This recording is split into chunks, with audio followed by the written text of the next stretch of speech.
नमस्कार दर्शकों, आप सबका हमारे सुनीता भक्ति चैनल में एक बार फिर से स्वागत है।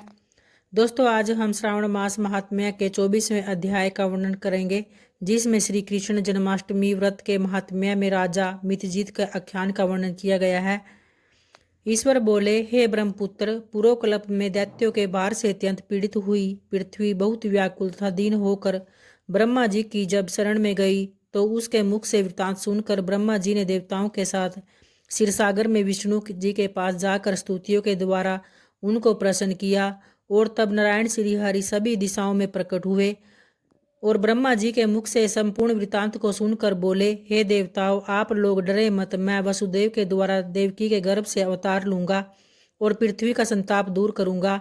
सभी देवता लोग यादवों का रूप धारण करें, ऐसा कहकर भगवान अंतर्ध्यान हो गए और समय आने पर वह देवकी के गर्भ से उत्पन्न हुए। वसुदेव ने कंस के ब्याह से उन्हें गोकुल में पहुंचा दिया और कंस का विनाश करने वाले उन कृष्ण का वहीं पर पालन पोषण हुआ। उसके बाद में मथुरा में आकर उन्होंने अनुचरों सहित कंस का वध किया। तब पूर्ववासियों ने आदरपूर्वक यह प्रार्थना की कि हे कृष्ण, हे महायोगिन, हे भक्तों को अभय देने वाले, हे देव, हे शरणागत वत्सल, हम शरणागतों की रक्षा कीजिए। हे देव, हम आपसे कुछ निवेदन करते हैं, इसे आप कृपा करके हम लोगों को बताएं। आपके जन्मदिन के कृत्य को कोई नहीं जानता, वह सब आपसे जानकर हम सभी लोग उस जन्मदिन पर वर्धापन नामक उत्सव मनाएंगे। अपने प्रति उनकी भक्ति, श्रद्धा तथा सौहार्द को देखकर श्री कृष्ण भगवान ने अपने जन्मदिन के संपूर्ण कृत्य को उनसे कह दिया। उसे सुनकर उन पूर्ववासियों ने भी विधान पूर्वक उस व्रत को किया।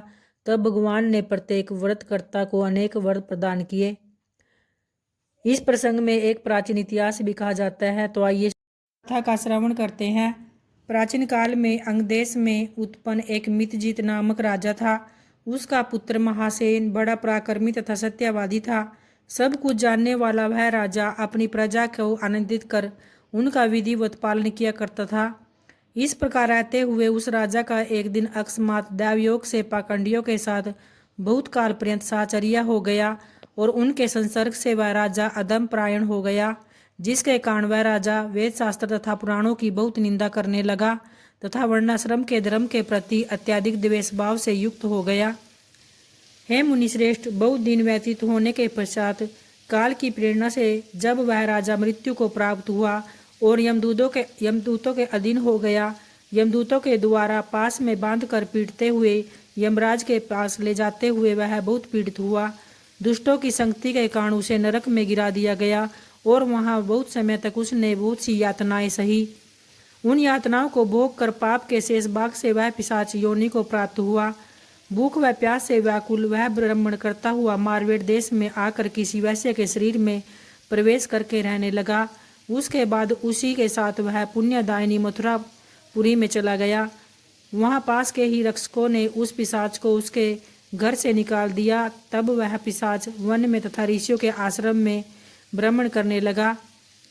किसी समय देवयोग से श्री कृष्ण जन्माष्टमी के दिन व्रत करने वाले मुनियों तथा द्विजों के द्वारा महापूजा तथा नाम संकीर्तन आदि के साथ जब वह रात्रि जागरण किया जा रहा था, तो वहां पहुंचकर उसने विधि व सब कुछ देखा और श्री हरि की कथा का श्रवण किया। इससे वह उसी क्षण पाप रहित, पवित्र तथा निर्मल मन वाला हो गया। वह यमदूतों से मुक्त हो गया और प्रेत योनि छोड़कर विमान में बैठ दिव्य भोगों से युक्त विष्णु लोक पहुंच गया। इस प्रकार इस व्रत के प्रभाव से पिशाच योनि को प्राप्त उस राजा को विष्णु का सानिध्य प्राप्त हुआ। तत्वदर्शी मुनियों ने पुराणों में इस शाश्वत तथा सार्वलौकिक व्रत का पूर्ण रूप से वर्णन किया। सभी कामनाओं को पूर्ण करने वाले इस व्रत को करके मनुष्य सभी मनोवांछित फल प्राप्त कर लेता है। इस प्रकार जो कृष्ण जन्माष्टमी के दिन इस शुभ व्रत को करता है, वह इस लोक में अनेक प्रकार के सुखों को भोग कर शुभ कामनाओं को प्राप्त करता है। हे ब्रह्मपुत्र, वहां वैकुंठ में 1,00,000 वर्ष तक दैव विमान में आसीन होकर नानाविध सुखों का उपभोग करके अवशिष्ट पुण्य के कारण इस लोक में आकर सभी ऐश्वर्यों से समृद्ध तथा सभी अशुभों से रहित होकर महाराजाओं के कुल में उत्पन्न होता है। वह कामदेव के समान स्वरूप वाला होता हुआ जिस स्थान पर कृष्ण जन्मोत्सव की विधि लिखी हो अथवा सभी सौंदर्य से युक्त श्री कृष्ण जन्म सामग्री किसी दूसरे को अर्पित की गई हो अथवा उत्सव पूर्वक अनुष्ठित व्रतों से श्री कृष्ण की पूजा की जाती है, वहाँ शत्रुओं का ब्याह कभी नहीं होता। उस स्थान पर मेघ व्यक्ति की इच्छा करने मात्र से वृष्टि करता है और प्राकृतिक आपदाओं से भी कोई ब्याह नहीं रहता। जिस घर में कोई देवकी पुत्र श्री कृष्ण भगवान के चरित्र की पूजा करता है वह घर सब प्रकार से समृद्ध हो रहता है और वहाँ भूत प्रेत आदि बाधाओं का भी ब्याह नहीं रहता।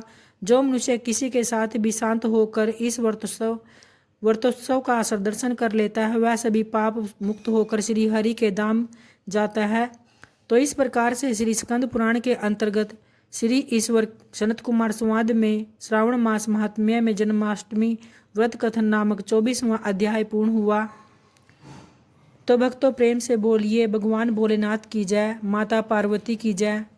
दोस्तों अगर वीडियो पसंद आई हो तो मेरी वीडियो को लाइक और चैनल को सब्सक्राइब जरूर करें ताकि आपको आगे भी आने वाली वीडियो का महत्वपूर्ण नोटिफिकेशन मिलता रहे। धन्यवाद दोस्तों।